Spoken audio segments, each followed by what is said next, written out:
नमस्कार मंडळी, तुमचं पुन्हा एकदा नव्याने स्वागत आहे आपल्या यूट्यूब चॅनलवर.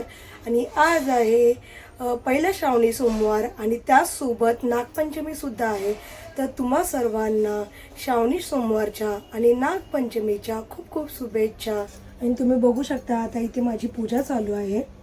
काही नाही, आज आमचा कडक उपवास आहे. आज आम्ही काहीच खाणार नाही, फक्त फ्रूट्सवर आहोत. आणि आज कसं झालंय बघा ना, योगाने श्रावणी सोमवार आणि नागपंचमी एकाच दिवशी आलेले आहेत. त्याच्यामुळे आज महादेवाची पण पूजा होणार आणि नागदेवताची पण पूजा होणार. तर पूजा करून झाली आता. तुम्ही बघू शकता इकडे आमची AC काढली आहे, कारण साफ करायला आले. सर्व्हिसिंग चालू आहे, त्याच्यामुळे खूप वेळ गेला पूजेला. तर तुम्हाला मी दाखवते, पूजा झालेली आहे.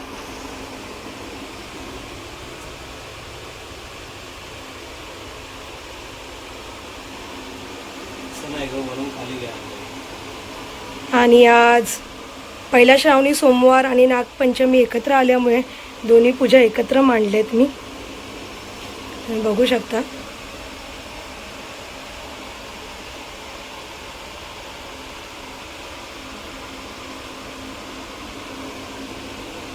आणि आज आमचा उपवास आहे, त्याच्यामुळे आम्ही तर थोड्या वेळात फळच खाऊन घेऊ. आणि आता तरी काय दाखवण्यासाठी मला नाही आहे. तर बघू पुढे जर मी काही ॲक्टिव्हिटी केली किंवा काही असेल तर मी ब्लॉग नक्की शूट करेन. तर तोपर्यंत आपण आता इथेच थांबूया. तुम्ही बघू शकता ते AC वाला आलेला, पण तो मशीन आणण्यासाठी गेला आहे बाहेर. तर इथे पूर्ण ACची सर्व्हिसिंग होणार आहे, त्याच्यामुळे आम्हाला खूप वेळ गेला सगळा. तर भेटू आता 4 वाजता. मुलं सुटतील शाळेतून, तर 4 वाजता त्यांना आणायलासुद्धा जायचं. तर 3 वाजले, 1 तासात मुलं पण घरी येतील. भेटू थोडाच वेळ. तर आता रुद्रांश आणि वेदिका घरी आलेले आहेत. तुम्ही बघू शकता. कुठे गेला रुद्रांश? इथे बसलाय, वेदिका इथे आहे. तर आता वेदिका नागदेवताची पूजा करून घेईल तिच्या भावासाठी. सकाळी नागदेवा. चल, सकाळी नागदेवता माझा होणार. चांगल्या पाया पड. आणि आताच हे लोक स्कूलमधून आलेले आहेत. आता हे लोक कपडे चेंज करतील. वेदिकाच्या आईने काही कपडे दिलेले नाहीत, सो ती अशीच बसणार आहे. आणि इथे आमच्या ACचं काम चालू झालंय बाबा. किती माणसं आलेत.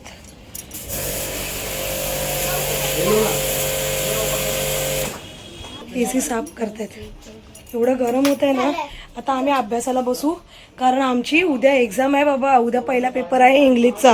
तर फायनली आमचं ACचं काम झालेलं आहे. आणि आता हे लोक अभ्यासाला बसलेत. उद्या यांचा इंग्लिशचा पेपर. जास्त ब्लॉग शूट करणार नाही, अभ्यासावर फोकस देणार आहे. तर आता आपण भेटू थोड्याच वेळात. Bye bye. Good habits are the useful actions we practice every day. They help us stay strong. असं होतं. Stay clean, healthy and happy. When we follow good habits, everyone loves and respect us.